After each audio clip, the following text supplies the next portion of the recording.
There is a narrative spread by ZANU-PF and their affiliates that CAB3 is a done deal.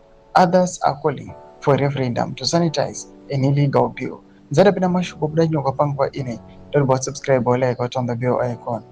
Tibra mramo budanyo kwa mchizi. CAB3 is illegal.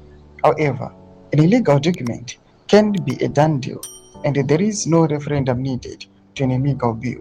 The bill is to be thrown away, then the country moves on. Even if the parliament passes it and ED sign the bill into law, that will not be the end of the game, because that whole process will be illegal. According to Section 212, the army is the mandate of upholding and defending the constitution when it has been violated. If the army comes in and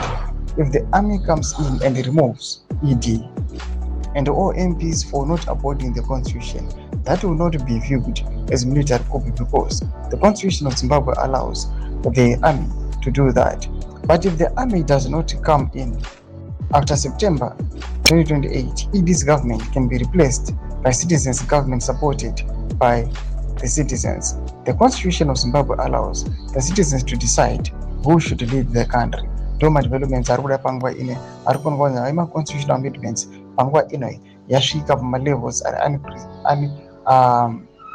unprecedented. Pangwa ine kuchanokwa kunzi mnangagwa power grab is now 10 later. Tutse mafungo enyu motudi pamusoro pechitiko ichi. Apena comment section medu dzafungo enyu. Subscribe or like, watch it on the bell icon.